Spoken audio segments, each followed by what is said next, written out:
Tahapan-tahapan metode ilmiah. Ketika kita ingin menemukan jawaban atas permasalahan sains, kita memerlukan langkah-langkah sesuai dengan metode ilmiah. Tahukan kamu yang dimaksud dengan metode ilmiah? Metode ilmiah merupakan cara yang digunakan oleh para peneliti untuk memecahkan masalah. Langkah-langkah dalam metode ilmiah harus dilakukan secara sistematis. Bagaimana urutan langkah-langkah metode ilmiah dalam memecahkan suatu permasalahan? Nah, melalui infografis ini kamu akan mengetahui tahapan-tahapan metode ilmiah secara runtut dan jelas.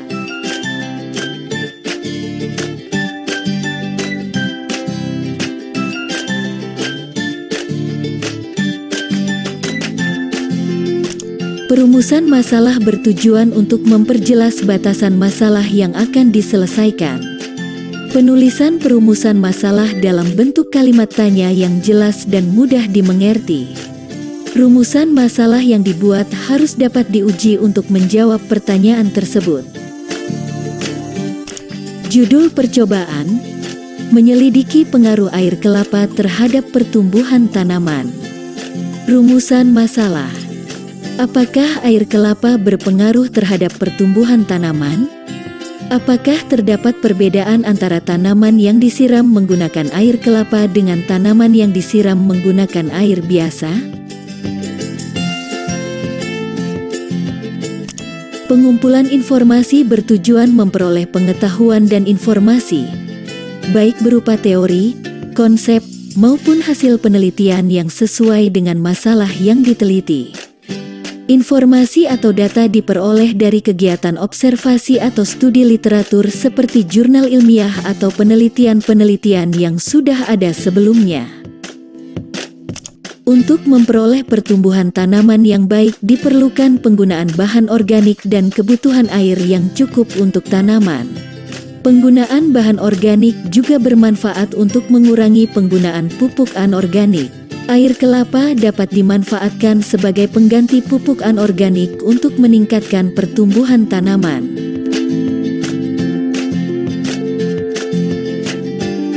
Hipotesis merupakan jawaban sementara dari permasalahan yang diajukan. Hipotesis mengandung kebenaran yang bersifat logis dan teoritis sehingga masih perlu adanya pembuktian melalui eksperimen. Hipotesis: tanaman akan tumbuh lebih subur ketika disiram menggunakan air kelapa.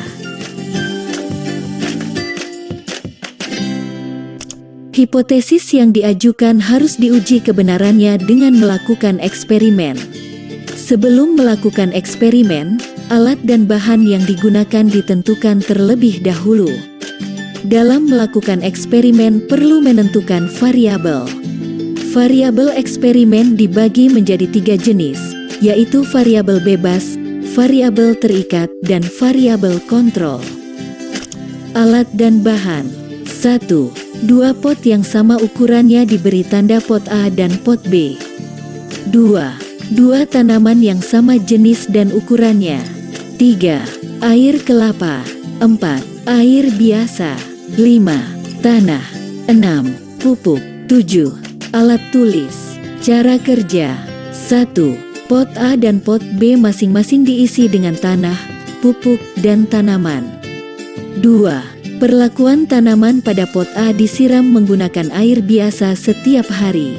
Selanjutnya, bagian daun serta akar tanaman disemprot menggunakan air kelapa 2 kali seminggu. 3. Perlakuan tanaman pada pot B disiram menggunakan air biasa setiap hari. 4. Amati dan bandingkan pertumbuhan kedua tanaman mulai dari batang, daun, dan bunganya.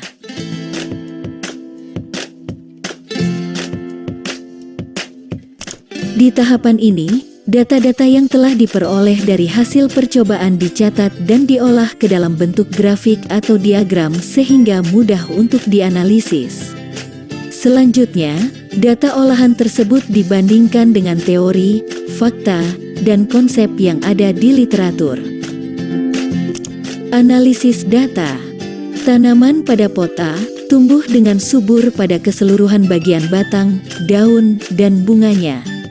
Tanaman pada pot B Pertumbuhan batang, daun, dan bunganya lebih lambat dan hasilnya kurang sesuai yang diharapkan.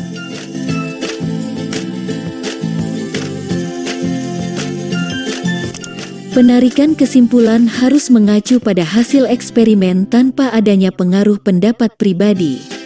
Terdapat dua kemungkinan dalam pengambilan kesimpulan, yaitu kemungkinan hipotesis diterima dan kemungkinan hipotesis ditolak. Kesimpulan: berdasarkan eksperimen dan hasil yang diperoleh dapat disimpulkan bahwa air kelapa mengandung kalium dan mineral diantaranya kalsium atau Ca, natrium atau Na, magnesium atau Mg, ferum atau Fe, dan sulfur atau S.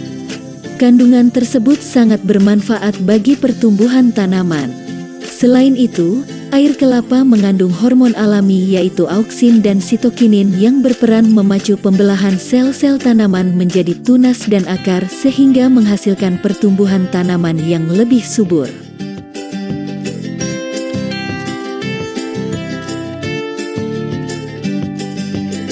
Langkah terakhir dalam metode ilmiah adalah mengomunikasikan atau memublikasikan hasil penelitian kepada orang lain dalam bentuk laporan tertulis atau melalui forum diskusi dan seminar.